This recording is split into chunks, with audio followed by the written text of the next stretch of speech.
एक तो यहां गांव आकर वक्त ही नहीं कटता है। ये कौन लड़की है?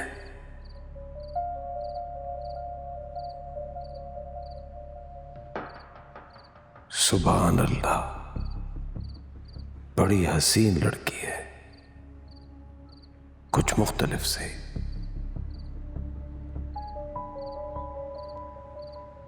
साईं,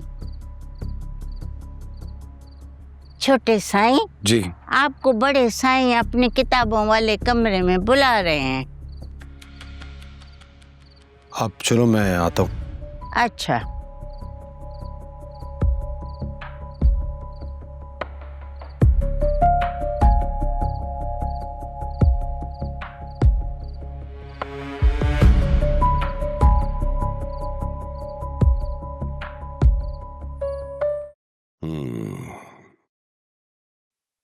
जरा हुक्म साईं। तो फिर तुमने इरादा कर लिया है अपनी जिद पूरी करने का? चाचा साईं, मेरी जिद नहीं है, जमींदारी वगैरह मैं कर नहीं सकता हूं। मुझे अपना कारोबार करना है। लंदन में इतने साल तालीम में सर खपाया है, वो डिग्री इस्तेमाल करना चाहता हूं मैं। अगर वो इस्तेमाल नहीं की तो इसको लेने का क्या फायदा है?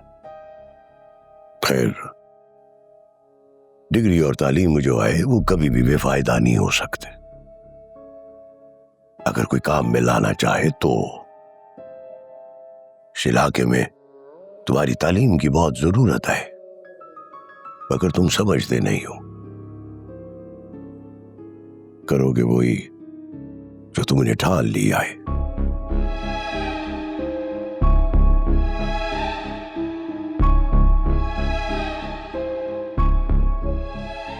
बाबा साईं के बाद तो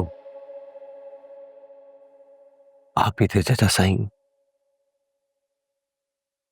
जिसने मेरी सारी ख्वाहिशें मेरी सोच से बढ़कर पूरी की है। इसलिए जो भी मेरे दिल में होता है मैं हक से आपके सामने बोल देता हूं।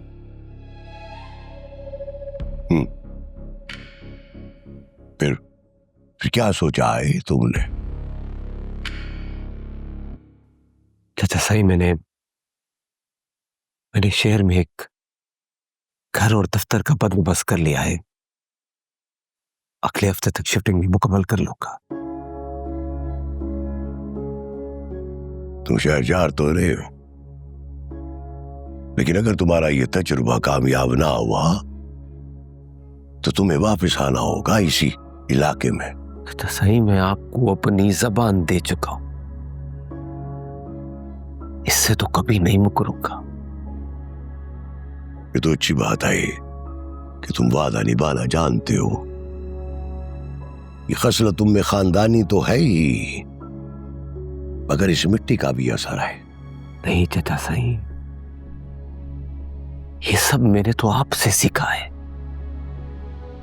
आप ही कहते हैं ना, हमारी बिरादरी के मर्द चाहे कुछ हो जाए अपना किया हुआ वादा कभी नहीं भूलते। फिर एक वादा तुमने और भी निभाना है जाने से पहले। जो हुक्म चाचा साईं, जो हुक्म। ज़ेबुन निसा से निकाह करना है।